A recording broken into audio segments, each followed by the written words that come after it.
जी हाँ, जिस पौधे को आप देख रहे हैं ये कोई केना नहीं है, कोई फ्लावर प्लांट नहीं है। ये है प्लांट हल्दी का। जी हाँ, हल्दी जिसके बारे में चर्चा करना इतना आसान है क्योंकि ये घर-घर में पाई जाने वाली एक मसाले की चीज़ है और इसके बारे में सभी को व्याख्यान पता है कि इसको कितनी बढ़िया तरीके से जाना जाता है। जी हाँ, कि इसको चोट लगने पे लोग हल्दी लगाते हैं, खाने में भी प्रयोग करते हैं और तरह-तरह के इसके गुण हैं। दोस्तों नमस्कार, आप देख रहे हैं अपना प्यारा यूट्यूब चैनल राम की बगिया। यहाँ जो पौधा आप देख रहे हैं उसको आप रहे होंगे पहचान। जी हाँ, ये हल्दी है। जी हाँ, हल्दी पौधा जो आप इस्तेमाल करते हैं अपने घरों में। जी हाँ, अपने घरों की किचन में और अपने रोज़ की दिनचर्या में हल्दी का बहुत बड़ा योगदान है। और ये एक ऐसी खाने की वस्तु है जो किचन का भी काम करती है और हमारे यहाँ स्वास्थ्य लाभ के लिए भी इस्तेमाल किया जाता है।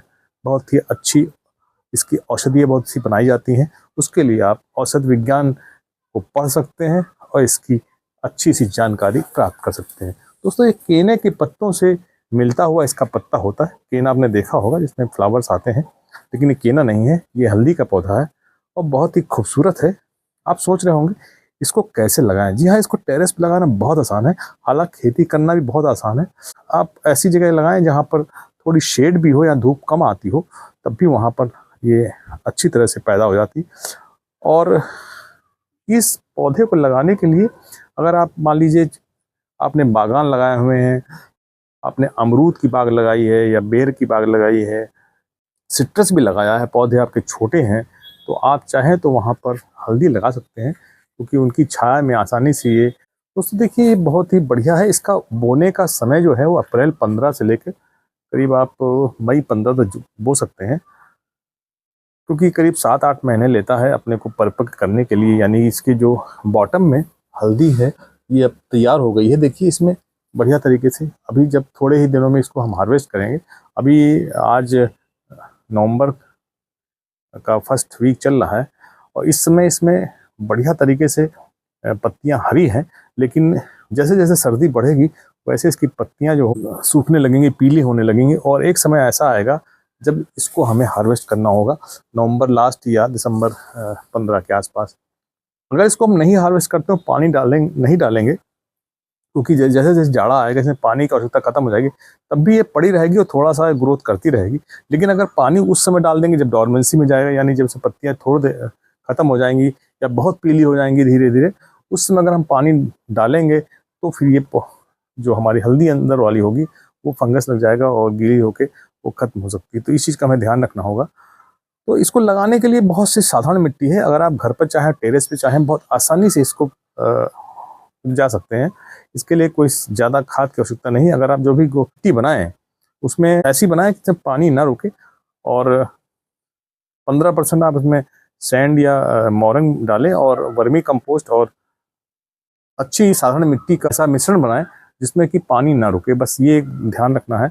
और वर्मी कंपोस्ट डालेंगे तो ज़्यादा अच्छा है। ऐसा आप गोबर की सड़ी खाद या पत्तियों की सड़ी खाद भी डाल सकते हैं। आपके पास जो भी उपलब्ध हो वो डालें। पर्पज़ यही है कि पानी का ठहराव ना हो। ये सभी पौधों में इसी प्रकार की मिट्टी का प्रयोग करते हैं जहाँ पर पानी का ठहराव ना हो। थोड़ी सी खाद जरूर डालें और जब इसके 50-60 दिन हो या 2 महीने हो जाए लगाने के बाद, जब पौधे बड़े हो जाएं तो इसमें थोड़ी सी खाद एक बार और डाल दें। ज़्यादा खाद की आवश्यकता नहीं है, थोड़ी सी खाद डाल दें। इसमें सामान्यतः कीड़े नहीं लगते हैं तो आपको कीड़े के लिए कोई दवा नहीं छिड़कनी है। लेकिन अगर आप जैसे सब में छिड़क रहे हैं तो कीड़े भागेंगे तो आपके यहाँ कहीं ना कहीं जाएंगे। उस स्थिति में अगर घर में या टेरेस पर लगा रहे हैं और सब में छिड़क रहे हैं तो नीम ऑयल इसमें आप छिड़क सकते हैं। 5 ml पर लीटर के हिसाब से आप इसमें छिड़क देंगे तो आप पाएंगे कि इसमें कोई भी रोग नहीं आता है। रोग इसमें ऐसे भी नहीं लगता है। तो इस प्रकार से इसको आप घर पर बड़ी बढ़िया ऑर्गेनिक रूप से हल्दी प्राप्त कर सकते हैं। देखिए बहुत सुंदर है। और ये जैसे जैसे जाड़ा आएगा वैसे वैसे की पत्तियां पीली होंगी। अभी बहुत हरा पौधा है, लेकिन जैसे जैसे जाड़ा आएगा और 15 दिसंबर तक तो पत्तियां पीली हो सकती हैं और जनवरी में पूर्णतः पीली हो जाएंगी। उस समय हमें इसको हार्वेस्ट कर लेना है। जैसे कि पत्तियां खत्म हो जाएं, यानी कि सब सूख जाए, पीली हो जाए, तो हमें हार्वेस्ट कर लेना है। हम समझ जाएंगे कि अब इसमें आगे ग्रोथ नहीं होगी। और उस समय पानी में जैसे जैसे अब सर्दी आ रही है, में पानी का इसमें इसको नहीं देना है, ये हमें ध्यान रखना है। हल्दी को सामान्यतः आप ग्रो बैग में भी बो सकते हैं, खेती भी कर सकते हैं। इसको शेड की जगह रखें तो बहुत अच्छा होगा। शेड अगर नहीं है, धूप है, तब भी चलेगा। हाँ, इस जब आप अप्रैल मई में लगाते हैं, उस समय जब इसको बोते हैं, उसमें जब बहुत ज़्यादा गर्मी होती है तो पत्ते जलने लगते हैं। उस समय आप इसको चाहें तो धूप से थोड़ा हटाकर कोई शेड जगह पे लगाएं। हमने तो इसको शेड में ही रखा था, वहीं से ये ग्रोथ हुआ है, देखिए बढ़िया हो गया है। और आप चाहें तो इसके हल्दी के यही वाले जो इसके बीज हैं उसको आप रख सकते हैं। कोई गांठ होती है, वो गांठों में पानी की आवश्यकता कम होती है, तो उसको भी आप जब नेक्स्ट टाइम भी आप इसी से बो सकते हैं। अगर इस तरह के आपके 4-5-6 कंटेनर हो छोटे से, जिसमें आप लगाएं, तो आप साल भर की हल्दी अपने घर में ही पैदा कर सकते हैं। और आप चाहें तो इसको जैसे ही हार्वेस्ट करें तो गीली भी इस्तेमाल कर सकते हैं और सूखा कर भी, जैसा आपकी इच्छा हो उस प्रकार से कर सकते हैं। तो दोस्तों, इसी प्रकार के इन्फॉर्मेटिव वीडियो के लिए देखते रहें, लाइक करते रहें और शेयर करते रहें। आपका अपना चैनल राम की बगिया। धन्यवाद।